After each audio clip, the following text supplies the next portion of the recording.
Balandi ya micro du pasteur Bobo, actualité compliquée, topesi bilan, mbote, ozali, actualité compliquée, ya bilan moko, bozela kango, bolanda kango, produit par Balampoto, présenté par Balampoto, regardé par Balampoto, mais de plus en plus, et côté na mboka, na biso contrôle, toujours dire si is your country, dire si is my country, do not let someone else do something for you, you can do it, makambo ya Congo, eza pasi mama Congo babi you give to the dog say no, but the cat say yes, alobi yes na nini, alobi yes na mukua, nyawa ndimi mukua, mimboa aboyi mukua.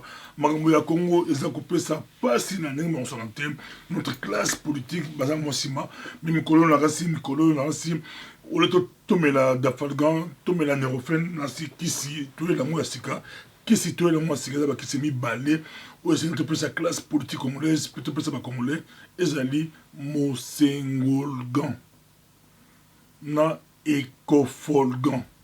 Donc qui s'est mis balé on a, ce qui va meli yango penza, so ba meli yango, so meli kisi wana eko permettre yo Mosengolgan eko permettre yo o le benga potellement la classe politique la biso, ba benga Kabila dictateur, parce que erreur grave yo benga dictateur. Dans ce pas aller à CP la kamaka, so benga dictateur. À retourner de l'eau valise en bon, à retourner de l'ombon, pour benguer dictateur, notre classe politique, bazangé courage, on a, oh, ben, quel tisségué de bazangé lango, bazangé courage, on a courage, on a classe politique, au bazar la mboka, bazangé courage, on a, oh, bah, opposé à l'ibanda, bazar lango, de ba honoré mbanda, bah, je sais pas, au Kasaboubou, batali banda, bah, mon courage, mais la kati, moi, vide, là, qui, vide politique, ça là, qui, bat, bazar là, qui te, tu peux se barrer mon Mosengolgan, il vous permettre, yo, ou bien, médiocre. Ils médiocre. Rien à voir avec la dictature. Ils ont médiocrité au sommet de l'État. Il y a des autres qui sont là-dessus, ça va passer. Et puis, ils ont ils ont sous-occupation. Ils ont clairement expliqué que ils ont sous-occupation. Et puis, ils ont un discours clair. Donc, deux médicaments très importants dans le Congo. Bomeli Badafaga, Mingi, Bomeli nerofel mingi mimikolo soki ozonganda ko na tongo avobima ozipla Mosengolgan ozi comprimé moko ozoka moko comprimé moko Mosengolgan omeli pe moko ya Ekofolgan comme la mibale te so mibale eroza mobulu président saka so beli deux Ekofolgan eroza très mobulu donc autant toujours posologie. Mais là, mi balé et cause la malade donc pour la classe politique et congolais non en tout cas et ça Ekofolgan na Mosengolgan ya monde ekosunga ata ba leader l'église de réveil au bazar bunga bazar nulle part bazo comprendre te masolo bazar libanda pisa bazar libanda to yebiseki bango pasteur de l'église de réveil bokeba bon se retrouver l'église vide parce que peuple ça comprendre bon se retrouver l'église vide. Il y a un autre Sénégal Mikolo, Bossa de Fort, Bomela Mosengolgan, Bomela P. Ekofolgan. Pour la vie de ma pasteur, je crois, Bomela Moko et demi. De ma pasteur, Bamela Moko et demi. Bomela Moko et demi. La population Melaga Moko, mais ma pasteur, ce qu'on dit plus aux esprits, à Ekofolgan et à Ekofo. Non, Mosengolgan, deux comprimés, donc Ekofolgan, Moko et demi. Et puis Mosengolgan, Moko et demi. Makambo yo eza pasi na ndenge mo santé to kotima moko na mboka la biso Congo Kabila a continué na église na Islamate c'est le human watch right babi ke Kabila même à battre record a continué na église a beti masaba gaz a beti masasi a bomi bato ngo bazali les bons pacifiques bazali ki ne le côté ils ont pu ça passer peu ça mawa bato on bazali ne le komote bazali ki ne le komote ba chapelet. Beaucoup de personnes nous posent des questions, Pasteur Bobo. Mais pourquoi Kabila, sur ces démarches pacifiques, ne va chapeler? Pourquoi Zobeta Massa Stimbalamogo? C'est la bonne question. C'est la question qui toque au Yangola. Pourquoi Batu, Balati Basoutan, Bazemba Bazembo, Bazala Mondo Kite, Balata Dibendete, Bala Eloko Monte, Bafote, tout le monde clair. Pourquoi Baosalamo? Parce que Kabila Zobanga, c'est ça le vrai problème. Azobanga Tunisie, Azobanga Burkina Faso, Azobanga, avec les Congolais, Basiba Kembi. Congolais, déjà prêt, aïe bien. Alors, la stratégie de répression, ça réprimer dans Makila, ils ont pour Bangissa. Mais heureusement, le peuple a comprendre que même coordination laïque et chrétien, bango va comprendre, nous n'avons pas peur. Nous ne ferons jamais marche arrière. Et puis, nous avons voilà, coordination laïque, ici, Kabila, si la micro, ça marche. Et puis, on s'est pris la poteau, tout le monde va dire, se marche, tout le monde ce coordination du laïque, lancé, marche. Bisous la poteau, toujours relais, bisous la poteau est relais. Mais Kabila, d'ici là, marche, marche d'ici là, tu as 100, 200 000 Congolais à poteau. Tolobaki yango na se yango zokokisama kalaté ya li 100 à 200 000 Congolais pour battre basi. Ils ont beaucoup la biso, beaucoup la biso. Beaucoup la biso, magamba Congo c'est très compliqué, très compliqué. Ah battu basi ba nous mais là Monsengolgan na Ekofolgan en tout cas ils a au pesi mboa a boyi penza. Osengi au pesi mboa a boyi makambo yo. Ba bina le salamate abattre record à côté de l'église à beti masasi à bomi dans l'église pour azobanga régime c'est pays aza présent hors mandat afin de les rien a bimi simbongo a pesi ba mbongo a corrompre a pesi ba pasteur de l'église de réveil a pesi ba politicien a panzi ba la mo pasteur au bandi de l'église ba mo pasteur ba jeep ba nini ba là mais doit panza qu'il a azaki trop sûr à diviser la classe politique, à diviser les opposants, à panzi, à faire une armée, à tirer les militaires, les mercenaires, les païens, à tout le monde. Kabila qui est sûr que Azolika, mais à Bossolé qui est dit que ma belé, il y a dit que ma Congo, il y a dit que ma belé, Bitumba, ils rendaient les camps ma belé, et la majorité des Congolais, l'ati de l'Échiola, Bitumba, ils ont dit Bitumba, ma belé. Tant que tu comprends, on est classe politique, à Zarobet à côté, toujours reproché, Zarobet à côté, les leaders politiques, discours faible, Zarobet à côté, mais heureusement, mon Sengona et Kofo Babimi, mais Zosenga, Kagabango, surtout la classe politique, on recommandé, Bamela 2. Surtout le pasteur Bamela, Mokolandambo, politicien, il faut Bamela 2 et Kofolgan.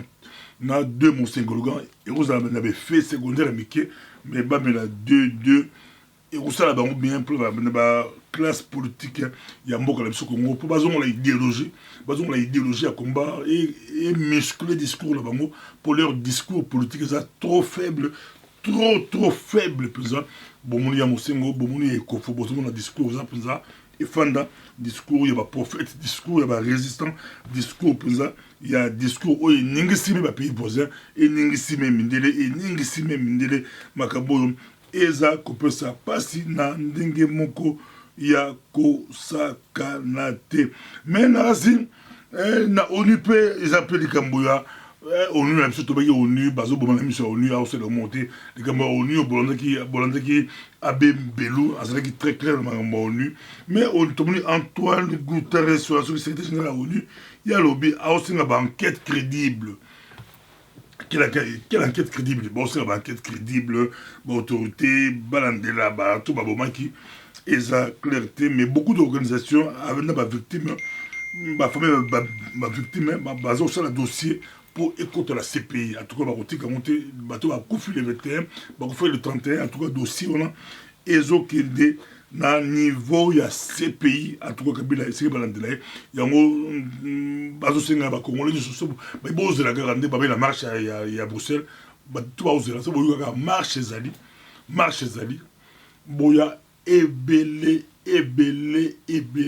na ndenge moko osalante ya trop ba kozala ebele na sibile bobiso micro du pasteur bolobi to ba toujours nengona tout le monde a déjà de marche à tout et kozala ebele mais toi procéder de la coordination de laïcs. Il y a Congo, dans le niveau Congo, avec d'autres, comme les groupes de protestants, catholiques, d'autres mouvements, de plus en plus, ce bango va lancer manifestation au Congo, la poto, surtout le groupe Épiphanie, avec d'autres groupes, combattre les autres, marche, pour balancer marche mon souci il y a kafu il y a mbala à toi to miser peut-être 50 000 pour toi qui n'était comme 100 000 personnes to viser battre rozala ebele pour makambo ezali kopesa kanda bato bakufi combien eza moko question bato bali ko se poser mais bato bakufi ebele tomoni image ya mwana mwasi wana ndenge babetaki masasi papa na ye mpe soda babeti masasi ifala koma fasala kuna akoma mamelo na bajuye babeti masasi tala makila akufi na maboko ya bato makila za kosopana na tokosenga mpe peut-être na bamanifestation si on peut s'organiser tomoni basango na kata marche baotambola tomoni bapasteur bo basango na kata marche na bajeune bato ebele mais esenga mpe to s'organiser et comme infirmière na Congo bazali belé kotinda bakisi il faut ba coordination ba laïque moi bakisi ezala rappel ba pour mutago zokawana comment ba go stopper hémorragie comment ba ko sa nini avant ba kina l'hôpital et c'est un peu ba na kati ba manifestant et c'est l'équipe ezala pour la aider ba blessé na kati ba manifestant pour ba kamo super ba ko sauver ngo à tout cas et c'est na ko s'organiser pour ça l'équipe ezala bien organisée ba congolais baza déterminé ba kabila ko kima so mona azoboma po azokima yambala oyo kongola ozonga simate kongola telemi akozonga simate makambo ya mboka na biso Congo eza kosala pasi tala ba blessé tala ba mort tala ba kufi ba zoki eza pasi makambo oyo eza pasi na ndenge moko ya ko sakanate makambo ya mboka na biso Congo, la France peut condamner, mais leur condamnation est toujours timide. La France peut face à condamner. Mais toi aussi, là-bas, qu'il y a beaucoup plus profonde la condamnation. En tout cas, la communauté internationale a condamné, mais un peu timide. Mais comment ça combat? Comment les va comprendre que tu peux espérer la bangote, tu peux monter la bangote, les Cambodgiens, comment comme bisomoko, comme bisomoko. Et pourtant, la manifestation, ça ressemble à c'est la classe politique. Ba combattant, ba résistant, ba tu vas ser mai, ba tu vas ser ya wapi ba groupe tout wana. Nde héros basala musala, ba ta ba contact ba li, ba ta ba lobby bazali, ba ti musu ba li na balabala. Ba ti musu ba li, bazo ba tu vas ser ba li, ba tu ba coordination des actions, tout pour le départ, il y a des occupants, tout pour le départ, il y a Kabila, c'est tout terme là, il y a départ des occupants pour comprendre moi c'est qu'il omela et Kofolgan na Mosengolgan de comprendre masolo mikolo ba ko to tiki da falgan to tiki na neurofen et que la kana ba monde bazo mena ba da falgan ba mena ba neurofen biso to bi et Kofolgan na Mosengolgan makambo yo eza ko pesa pasi na ndenge moko ya ko santé Kabila banda makambo ya kala ya ko réprimer ko beta dans les États-Unis ayaka na États-Unis d'Amérique je crois le 6 août 2014 et c'est là congolais avec taillé représentant ya apparaît sur la Washington de ko Jacques Miango de ko Jacques Bimpetro to bengelo en direct to meka ko ingénieur Achille Ngeli to ingénieur Achille Ngeli to tunaye par rapport ya la communauté internationale basa timide la condamnation la mongoza timide bato bakufi ebele le 21 mais niveau la communauté internationale condamnation est un peu timide toyoka ingénieur Achille Ngeni ya lobi ni metomoni condamnation ba laïque ba lobi ba kozonga simate ba ko reculer te ba ko banga pe le remonter la personne maloba ingénieur Achille Ngeni bazolanda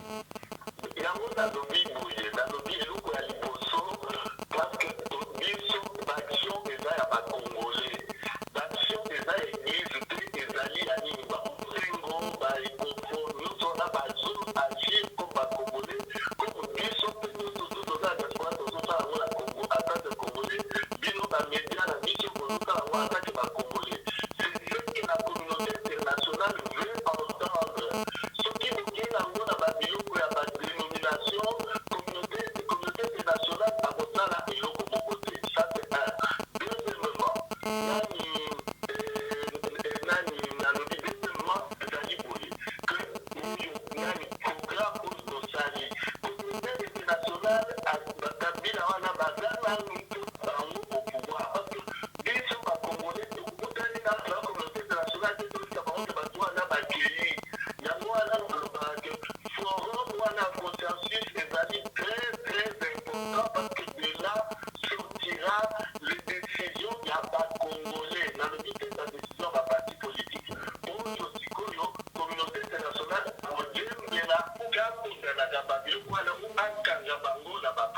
Merci beaucoup. Merci, papa. Merci beaucoup, ingénieur Rachid Ngeli Balandio, Bayokio Penza. Na Tokoti Bamona, Lansi Bolandi, ingénieur Rachid Ngeli, il a Boyokie, mais ton chap, ton s'appelle Stremuke, il y a Nicolas Bisso, Abbé Mbelo, il aimerait vous expliquer un peu pourquoi ONU, le rôle de l'ONU, très important, tout le monde a Abbé Mbelo, tout le mestre. Pour les intérêts des multinationales et des transnationales, l'ONU peut fermer les yeux sur les tueries, sur les massacres. Nancy, tout le monde qui Nancy, Jacques Miango, représentant à Paris aux États-Unis d'Amérique, bah, attaqué Nancy, image, vidéo, ça le tour du monde, ça le 6 août 2014, mais bah, auto condamné, n'a pas grave quoi, Kabila, bah, bêta, il peut bah, bêta, bah, bouquet, bah, milo, bah, image, bah, bêta, moutou, bah, nyataï, il a serré au sol, bah, bêta, je crois, apporter qui plainte, bon, il y a, d'ici, il y a Colombie, mais Koulan, Nancy, bah, condamné, l'État congolais va condamner Kabila, va condamner Raymond Tchibanda, va condamner Samping Ombey, va condamner Séraphin Ngwesh, va condamner Jacques Moukaleng, va condamner, je crois, oui, Raymond Tchibanda va condamner Bango. Je crois qu'il va foutre à plus ou moins 560 000 $, il y a des dommagements, donc pour 460 000 €. Et c'est un livre qu'on va foutre à Yango. Parce que les États-Unis, les Congo, ceux qui ont Congo, ils ont bêta, ils ont un territoire américain, européen, et tombé même Mikolo. Bateau qu'on allait le 16 janvier, na Mikolo est tombé dans le Kabila, ils ont bêta, bateau, car on a procès aux relatés, bateau va condamner, bateau va foutre, va dédommager, mais awa, va condamner Kabila, va dédommager, bateau, on a dit. Tout le monde dit Jean-Marie Kassamba a condamné Azolela déjà, Jean-Marie Kassamba a Azolela, alors comment va condamner, quel pouvoir il y a ce qu'il a pour appeler ça Basoda, il y a Kabila Babeta Moutou, quel pouvoir il y a l'ambassade de Bango, pour on procès Bango Basalagité, Kabila Sagité va tenir Basalagité, mais bon, Bango Bakassi on est à Congo, va saboter procès, mais quand va condamner Bango, ça l'appel. Bakosa l'appel, selon Jean-Marie Kassamba, avec Kabila Zaye, qu'on a invité officiellement à gagner comme chef de l'État dans la mission officielle. Mais en tout cas, c'est la condamnation, c'est déjà une très bonne chose. Bah, condamner Bango, bah, foutre un bon voilà, bah, Bakosa l'appel, mais peut-être, aux accords de mission, ça lui appelle, bah, tribunal, bah, avocat, bah, mais on va c'est un bon voilà, bah, doublé en haut, bah, bêta, bah, on t'a 10 millions de $, parce que 460 000 les ans et peu pour le Kabila, bon bazo yiba esalango pesa et loco mokote. Ezali et micro du pasteur Bobo, actualité très très compliquée, balabi totalement mutabangate ezamboka la biso. Nasle to yambaki docteur Patrick Badibanga, pasteur médecin, nasi américain ko analyser un peu l'actualité, beaucoup plus la position de l'église de réveil. Tout besoin extrait, il y a docteur Patrick Badibanga dans le micro du pasteur Bongo. Le président Obama, lors de son discours au Sénégal, à Dakar, devant les étudiants africains, il leur dit, vous savez, il disait, il s'estimait être un bon président des États-Unis. Mais il disait, mais après mon deuxième mandat, je ne peux plus rester. Parce qu'il y a d'autres personnes qui ont d'autres capacités. En 8 ans, on estime que j'ai pu faire tout ce que je pouvais. Mais chez nous, des gens sont médiocres. Ils sont incapables de gouverner. Ils sont incapables d'apporter des minimums vitaux à leur population. Mais pire encore, ils restent en place. Et pourtant, notre pays, Pasteur Bobo, je pense qu'il y a des gens valables. Dans nos églises, il y a des gens valables. C'est pourquoi les discours de nos pasteurs doivent changer aussi. On doit dire aux gens qui doivent s'élever, occuper des fonctions, occuper de postes pour aider le Congo à aller de l'avant.